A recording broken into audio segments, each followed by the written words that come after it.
네, 안녕하세요. 이상호 변호사입니다. 이번 시간에는 여러분들이 조금 흥미가 있어 할 만한, 충분히 일을 하시면서 직장 생활을 하시면서 겪을 수도 있고 여러 가지 문의사항을 받을 수도 있을 만한 사례를 준비를 했는데요.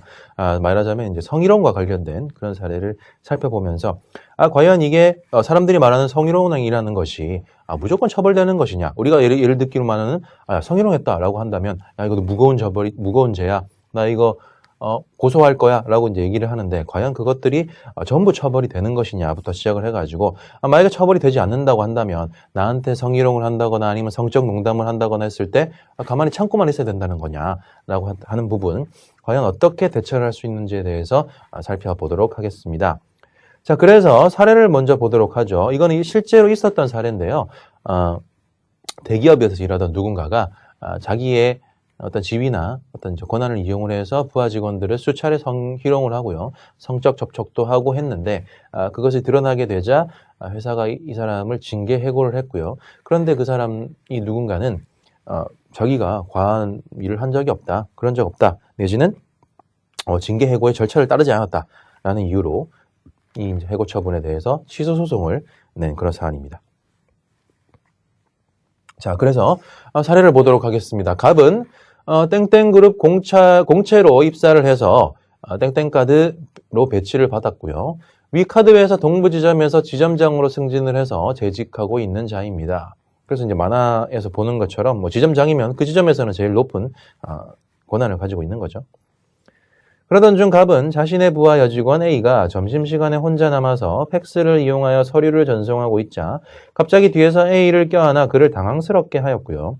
술에 취하여 밤 11시부터 다음날 새벽 1시경까지 여러 차례 A에게 전화를 걸어서 오빠야, 내가 너 사랑하는 거 알지? 너는 나 안 보고 싶냐? 이런 말들을 하였다는 겁니다. 또한 갑의 사무실인 지점장실에 여직원 B에게, 아까는 A였고 B죠. 여러 명입니다.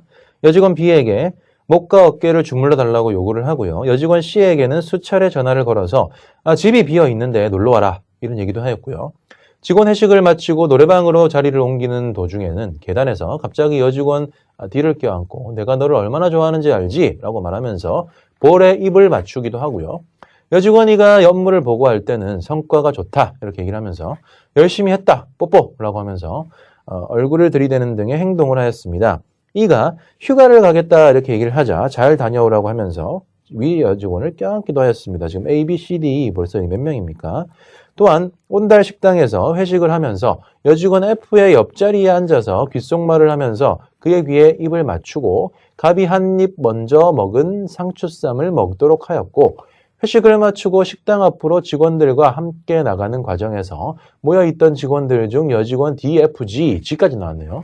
수명의 여직원들을 차례로 껴안아 올리거나 도는 등의 행동을 하였습니다. 특히 G의 경우에는 그의 가슴 부위를 안고 들어 올려 본인뿐 아니라 다른 여직원들에게도 불쾌감을 느끼게 했답니다. 이처럼 갑은 자신의 지휘 감독을 받는 8명의 여직원들을 상대로 14번에 걸쳐서 반복적으로 성희롱 행위를 하였습니다. 이에 땡땡카드는 갑이 동부지점 내 여직원들을 성희롱하고 조직력을 정해했다 등의 이유로 징계 해고를 하였습니다.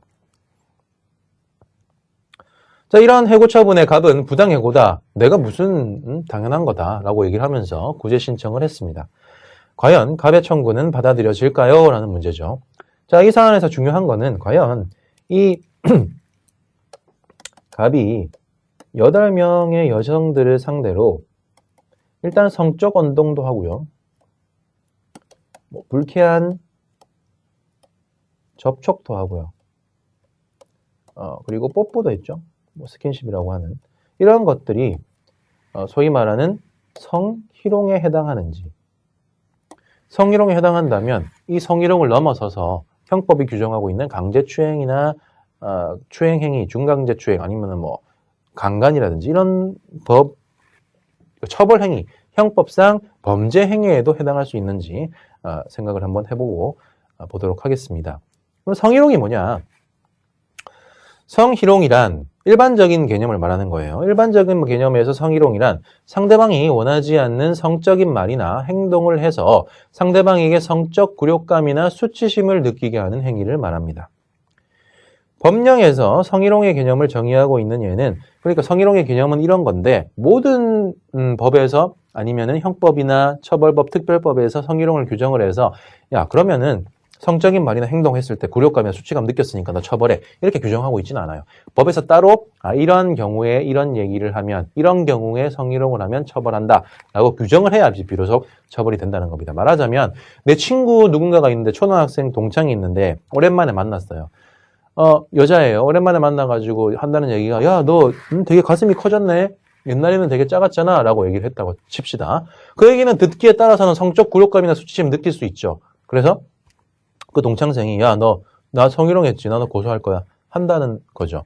그랬을 때 과연 그게 처벌이 되느냐 안 되느냐의 문제입니다. 성희롱 죄가 있느냐 없느냐 이 문제도 되겠죠. 자, 그래서 보면은 법령에서 성희롱의 개념을 정의하고 있는 예는 국가인권위원회법, 남녀고용평등과 일, 가정, 양립 지원에 관한 법률, 여성발전기본법 등에서 찾아볼 수 있습니다. 이 세 가지 법에서 규정하고 있는 성희롱에 대해서 보면은요, 자기의 지위를 이용하거나 업무 등과 관련해서 한정이 되어 있네요. 성적인 말과 행동으로 상대방에게 성적인 굴욕감이나 혐오감을 느끼게 하는 것뿐 아니라 그런 운동에 거부하는 것을 이유로 고용 등에서 불이익을 주는 것까지 포함하는 것으로 이해한다고 합니다.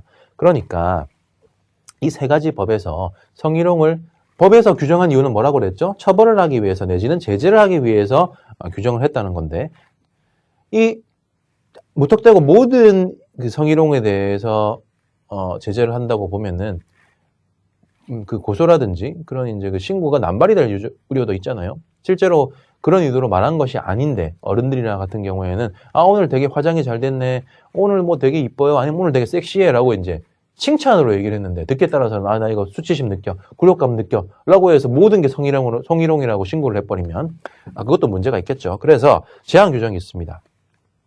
자기의 지위를 이용하거나 아니면 업무 등과 관련해야 돼요. 그러니까 내가 상사인데 내가 거부를 못하는 걸 알고, 이번에 미스 김 대본이 이쁘네, 커피 좀 타와봐 하면서 이제 뭐 운동을 한다든지, 아니면은 그 직접적인 상사나 근로감독을 하는 지위에 있진 않지만 동일한 위치에 있는 근로자끼리라도 만약에 이제 업무와 관련해서 얘기를 했을 때는 회식 중에서 얘기를 했다거나, 회식 중도 이제 업무 연장선으로 볼 수 있으니까 여기에 해당하는 성희롱에 볼 수 있다는 겁니다. 그리고 그뿐만 아니라 단순히 성희롱을 하는 것뿐만이 아니라 성희롱을 해서 이걸 얘기를 했을 때 아니면 얘기를 한 거다, 사장님 저 누군가가 나 지금 자꾸 성희롱해요 라고 얘기를 했을 때, 아니면은 사장이 직접 했는데 이거 하지 마십시오 했을 때, 자기가 인사권을 갖고 있다고 해서 너 진짜 조금 우리 회사 되게 불편하게 하네 라고 하면서 자를 수도 있잖아요.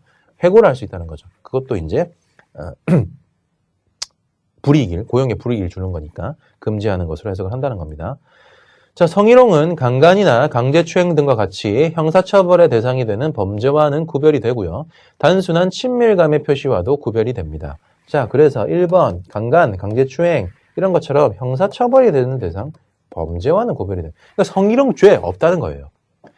단순한 친밀감의 표시와도 구별이 됩니다. 그 밖에 경범죄처벌법 제3조, 제1항, 제33조에서는 직접 성희롱을 정의하고 있지는 않지만 신체의 과다 노출로 다른 사람에게 부끄러움을 주는 행위나 불쾌감을 주는 행위를 금지하고 있습니다. 소위 얘기하는 그 바바리맨 같은 경우에는 성희롱이라고 볼 수는 없겠죠. 자기에게 직접적인 뭐 운동을 한다거나 그런 건 아니니까. 그런데 신체를 과다 노출하고 성기를 노출한다든지 해서 부끄러움이나 불쾌감을 주는 행위로 볼 수 있으니까 경범죄 처벌법으로도 처벌할 수 있다는 그런 뜻이죠. 자, 남녀고용평등법. 그래서 이번 시간에 살펴볼 주된 법률은 남녀고용평등법인데, 남녀고용평등법에서는 과연 직장 내 성희롱을 뭐라고 할 수 있는지. 그래서 남녀고용평등법에서는 그냥 성희롱도 아니에요. 직장 내 성희롱이라고 해서 성희롱을 구체화, 엄격화 시키고 있다는 점입니다. 남녀고용평등법은 직장 내 성희롱을 사업주, 상급자 또는 근로자가 직장 내의 지위를 이용하거나 업무와 관련해서 다른 근로자에게 성적 원동 등으로 성적 굴욕감 또는 혐오감을 느끼게 하거나 성적 원동 또는 그 밖의 요구 등에 따르지 아니하였다는 이유로 고용에서 불이익을 주는 것으로 정의를 하고 있습니다.